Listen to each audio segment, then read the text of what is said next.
I call the member for Wollondilly. I rise tonight to speak on a number of items in the budget and some projects that I'm so glad to see come to fruition, but also some items that are in great need that require much more work. Wollondilly is a beautiful area, and an area sometimes forgotten due to the lack of transport and just being that far from the city that we seem to always not be eligible for metro funding, and often we can't go for regional funding either. With this in mind, my team and I set about our request to the government to try and bridge the gap of the lack of infrastructure that we have had to live with for decades. The job is monumental. I can tell you scores of projects cut down to a small wish list on what is ready to go is no easy task. But I believe my team struck this balance right, even if we didn't get all we're after. Many years ago, in my second term of council, we had the unfortunate run of deaths of motorists on Picton Road. Around my council table, we debated what to ask both state and federal government for.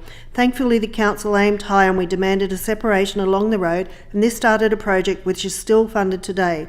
Thankfully, there's been a drop in accidents and fatalities since then, and the $89.3 million for the bifurcation and separation of Picton Road through upgrades is well spent. As a former mayor, I tabled one of the largest petitions gathered ever in Wollondilly and for protection of koalas, and during that time we were lucky enough to get a few minutes, barely over 100 seconds or so, what felt like spoken here in this place on the matter. Well, today we've added millions of dollars for koala, including safety upgrades for crossing of $26.7 million, something that's needed right now.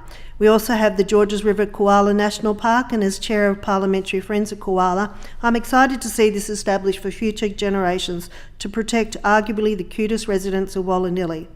Wollondilly is also home to many idyllic sports grounds that are overlooked by bushlands and hill. Unfortunately, these sports grounds are often under-resourced, and I'm pleased that 2 sports grounds have found increase of funding after my request. Both Warragamba Sports Ground and Dudley Chesham will receive $5.2 million each on upgrades.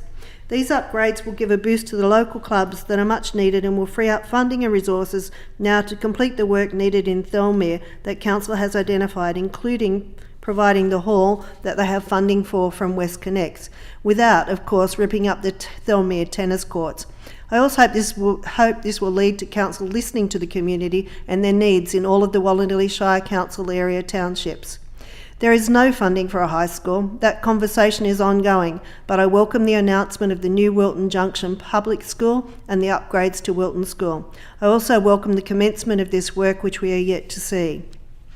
While not as glamorous, I look forward to seeing the upgrade of the $88.7 million spent on Thelmere Charmore sewer treatment works. These works don't increase the growth capacity. It just meets the target and estimated needs approved by the former government in one small section of my community. There is a deficit of over $1 billion, and I'm hopeful the discussions with the government and developers will lead to a better outcome. Our final big ticket item, and one I know that so many care about, is the Picton bypass. The finalisation of the study during this term at the cost of $18.3 million will frustrate many. It frustrates me that this work was not done prior. No plans, no money, and nothing but novelty checks in the past. Today, the amount in this budget is a testament to the hard work and not giving up. With this funding, the project moves another step towards completion, and I cannot wait to turn dirt on this necessary piece of infrastructure. There are some opportunities that I think are overlooked. The budget identifies over $300 million for bus services between Campbelltown and the new Western Sydney Airport, but this overlooks the growth in Wollondilly. The connection for the growth area is logical. 20 minutes from the airport, but no chance to work there is ridiculous, and I look forward to a new bus service which must come with growth. Finally, investing in services to reduce domestic violence is welcome. It has been called for by all voices in this place, but without any details on where, how, and how it will be funded in regions, we don't know what we're going to get.